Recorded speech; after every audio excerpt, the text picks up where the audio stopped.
igal kevadel jah, metsarahvas saab kokku Tartus ja sellega paneme nagu maamessil alguse nagu sellisteks kevadisteks metsapäevadeks. Aga kõigepealt muidugi on visioonikonverents, mis eelkõige on siis metsarahvale endale ja sellisele rahvale, kes siis on huvitatud metsanduse küsimustest nii poliitikutele, otsustajatele kui ajakirjanikele, mis on siis põhiline metsanduse teema sellel aastal. Sel aastal on muidugi kokkulepped metsanduses. See võib-olla kõlab kuidagi arusaamatult, mis kokkulepped. Aga on ju meil olemas kliimakonventsioon, meil räägitakse täna Euroopas siduvast metsanduse kokkuleppest, metsakonventsioonist ja samal ajal me siin kodus arutame maaelu arengukava tulevikku ja räägime metsaseaduse muudatustest. Nii et need kõik mingil määral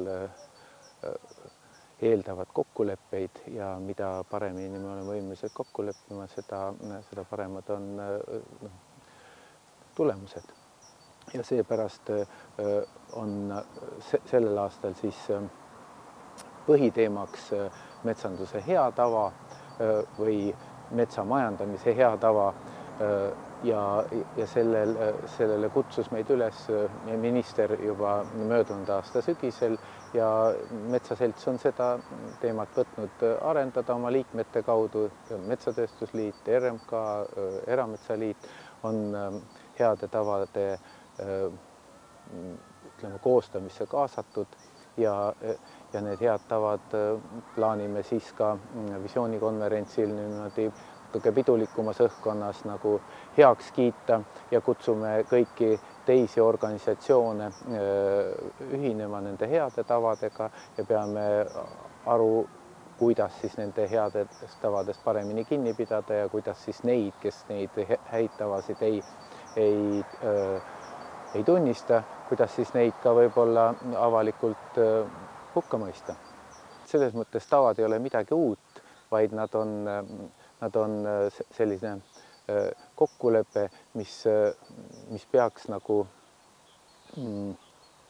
aitama meil täna ühiskonnas paremini hakkama saada. Ja teistpidi läbi hea tava me saame ka ju selgitada üldsusele metsanduses toimuvaid protsesse. Me räägime siin täna teede lõhkumisest, me räägime naabritega arvestamisest, me räägime looduse mitmekesisuse säilitamisest. Need kõik kuuluvadki hea tava juurde ja kui me suudame neid ilma seaduse tähes näpuga järge ajades täita, siis ongi see head tavad oma ülesande täitnud. Ja muidugi meie visioonikonverentsile on väliskülalisena tulemas Jan-Eino Soomest, kes räägib siis või kes juhib praegu Euroopas siduva kokkuleppe, riikidevahelise siduva kokkuleppe koostamist ja räägib sellest, kuidas Euroopa riigid omavahel kokku lepivad ja räägib ka sellest, missuguseid samme on astunud Soome riik oma metsaseaduse muutmisel. See tähendab, metsaseadus on läinud väga lihtsaks. Põhimõtteliselt võib ütelda, et seadusega nõutakse pärast metsaraiet, metsa uuendamist. Muud piirangud praktiliselt seadusest on kadunud, ei räägita enam eritist raievanustest ega langi suuruse piirangust. Need on teemad, mida me siis visioonikonverentsil arutame ja loodame, et siis rahvas, kes läheb koju Tartust, mõtleb sel kevadel jälle ikkagi uue noore metsa istutamise peale ja küllap see kevad ka tuleb ja mets kasvab Eesti rahva heaks.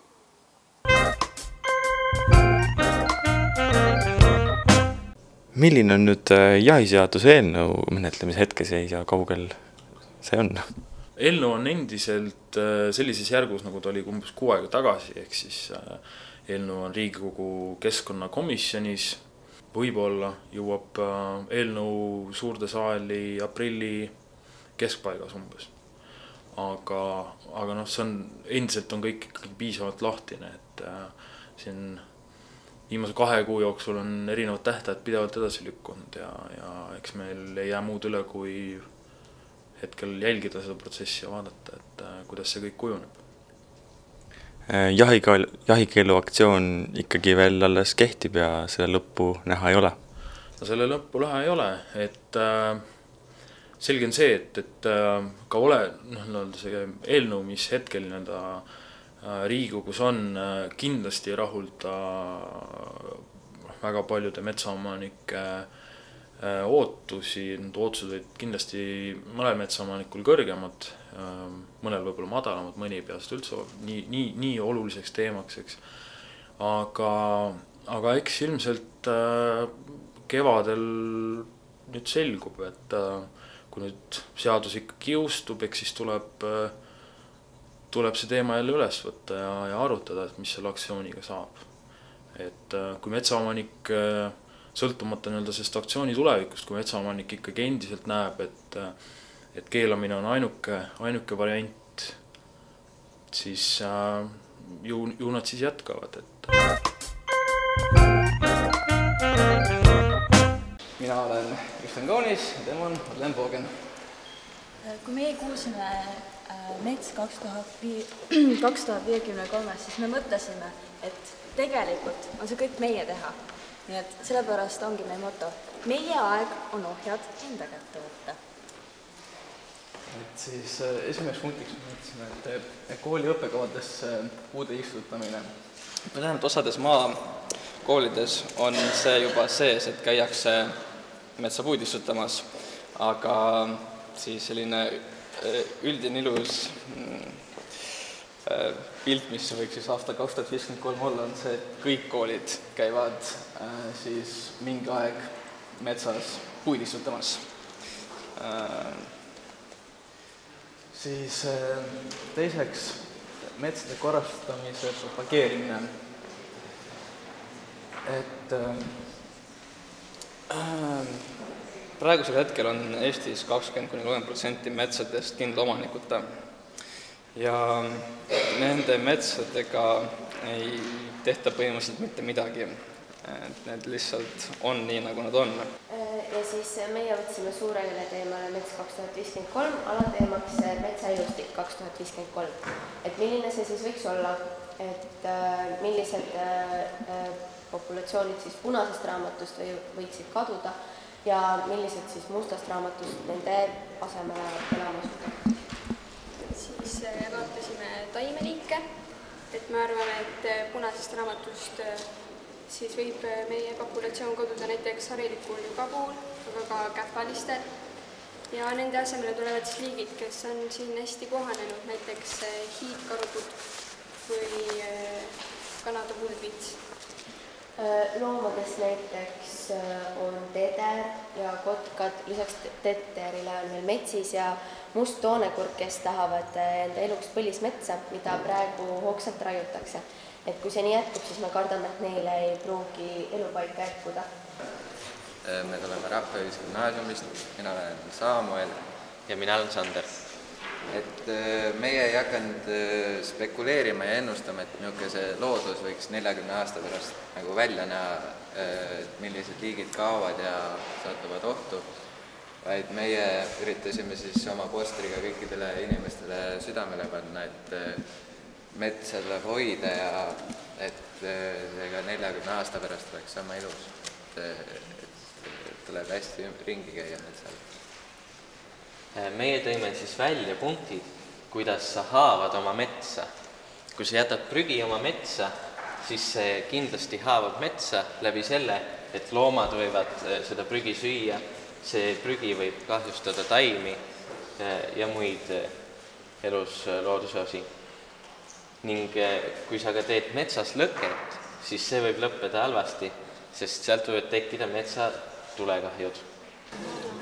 Rahvusvaheline viktoriin Noored Euroopa metsadest toimus sel aastal 3. korda ja kõigil 3 aastal on osalenud ka Eesti võistkond. Kuidas on sel aastal see Eesti voor, kuidas ta toimus ja mis sealt nagu silma jäi? Sellel aastal läks väga hästi, et meile jälle registreerus rekordav võistkondi ja sellel aastal tegime kahes osas, et varasematel aastatel oleme teinud lihtsalt viktoriini Eesti voorus. Sellel aastal mõtlesime, et tahaks neid võistlejaid ise ka näha ja oleks hea, kui nad saaks natuke rohkem harjutada. Et rahvusvahelises finaalis on ka ettekande osa ja seetõttu tegime ka Eestis nüüd ettekande.